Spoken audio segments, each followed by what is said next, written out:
كلنا بنقول إن إحنا كويسين، بس الحقيقة في جزء جوانا طول الوقت بيسأل وبيقول: هو في حد سمعني؟ هو في حد موجود هنا يطمني؟ حد فهمني من غير ما أشرح كتير؟ الإنسان مش آلة، الإنسان احتياج، والاحتياج مش ضعف. يعني إيه احتياج إنساني؟ الاحتياج النفسي مش دلع. زي ما الجسم بيحتاج ياكل وينام، الروح بتحتاج أمان واهتمام. تجاهل الاحتياج مش بيلغي وجوده. طب إيه هي الاحتياجات الإنسانية؟ الأمان، إنك تحس إنك مش متهدد، مش خايف من الهجر أو الإهانة أو التقليل. الاحتواء، حد يسمعك بجد بدون ما يحكم عليك. التقدير، إن مجهودك متشاف ومتقدر ووجودك بيكون ليه قيمة ومعنى. الانتماء، الإحساس إنك مش لوحدك، إن في حد معاك. الحرية، إنك تكون نفسك بدون خوف. الحب، وده هنا مش بيبقى مجرد كلام. الحب الحقيقي شعور بالأمان والقبول. طب لما الاحتياجات دي ما يبقاش مخزونها مليان، إيه اللي بيحصل؟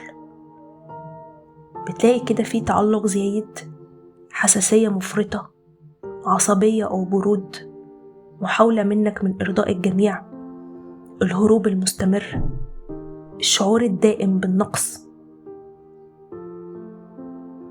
أخطر فكرة تربينا عليها هي إنك ما تحتاجش حد، بس الحقيقة إن الاستقلال وإنك تبقى عارف تعتمد على نفسك وتبقى حد مسؤول وواعي وناضج دي حاجة، وإنكار الاحتياج ده شيء تاني. طب إزاي نفهم احتياجاتنا؟ اسأل نفسك كده: أنا محتاج إيه فعلا؟ إيه الحاجة اللي بزعل لما ما باخدهاش؟ هل بطلب احتياجاتي بوضوح ولا بتوقع إن الناس تفهمها لوحدها؟ في ناس طول عمرها بتقول: أنا مش فارق معايا حد ومش فارق معايا احتياجاتي، لكن أول رسالة تيجي متأخرة أو أول تجاهل بسيط بيحس هنا بالهزيمة بجد وبقلة التقدير. الناس دي مش ضعيفة، لكن بيبقى هنا في احتياج قديم لسه ما اتسمعش. اكتب 3 احتياجات نفسية عندك الفترة دي، واسأل نفسك كده: هل أنا بطلبها بطريقة صح؟ هل أنا بدي لنفسي جزء منها؟ مين الأشخاص اللي بيخلوني أحس بالأمان بجد؟ مش عيب إنك تحتاج، العيب إنك تعيش طول عمرك بتنكر نفسك وتلوم قلبك لأنه بيحس. احتياجاتك الإنسانية مش حمل، دي اللغة اللي روحك بتحاول تتكلم بيها. احنا اتعلمنا نستخبى ورا جملة أنا كويس، لكن الحقيقة كل واحد فينا جواه احتياج بينادي بصوت هادي. احتياج للحب، للفهم، للأمان، أو حتى لحضن نفسي بيقولك انت مش لوحدك. طب ايه الفرق بين الاحتياج والرغبة؟ مش كل حاجة احنا عايزينها بنكون فعلا محتاجينها، وفي نفس الوقت مش كل احتياج بنحسه بيبقى ضعف أو مبالغة. طب يعني ايه احتياج؟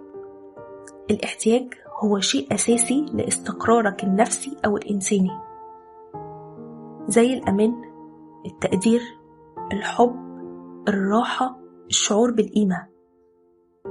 لو الاحتياج اتمنع لفترة طويلة، الإنسان بيتأذى نفسيا ومش بيعرف يكمل حياته بشكل طبيعي، بيحس بعرقلة في حياته. طب والرغبة؟ الرغبة شيء بنتمنى وجوده لأنه بيضيف متعة أو راحة أو شكل معين للحياة، لكن غيابه هنا مش بيكسرك من جوه أو يسبب عرقلة لحياتك.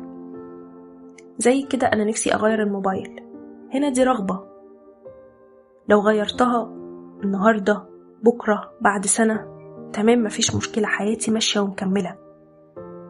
لكن الاحتياجات هي اللي بتبقى لازم تتسدد، وعدم تسديدها بيبقى فيه مشكلة. إنك تحتاج التقدير ده احتياج إنساني وطبيعي، لكن إنك عايز إعجاب كل الناس طول الوقت دي هنا رغبة. أوقات الرغبة بتكون محاولة مستخبية لتعويض احتياج قديم. شخص عايز اهتمام مستمر ممكن يكون جواه احتياج عميق للاحتواء. شخص عايز الكمال طول الوقت ممكن يكون جواه احتياج للأمان أو القبول. الحاجة اللي انت بتطاردها الأيام دي، اسأل نفسك كده، ده احتياج حقيقي ولا رغبة منك بتحاول تغطي فراغ جواك؟ لما نفهم الفرق بين الاحتياج والرغبة بنبدأ نطلب الحاجات الصح من الأشخاص الصح بالطريقة الصح. أصعب شعور إن الإنسان يحاول يقنع نفسه إنه مش محتاج حد، بس الحقيقة حتى أقوى الناس بتحتاج حضن نفسي وكلمة تطمنها وشخص يحس إنها موجودة. الناس دي بتحب تحس تشوف إنها متشافة. ابدأ بنفسك، مش لأنك مش محتاج الناس، بس عشان قلبك بيستحق الرعاية حتى قبل وجود الناس دي. في يوم من الأيام هتفهم إن احتياجاتك ما كانتش عبء ولا ضعف ولا حاجة تخجل منها. هتفهم إن قلبك كان بيحاول يعيش بطريقة إنسانية. ولو ما لقيتش كل اللي انت محتاجه دلوقتي ما تقساش على نفسك.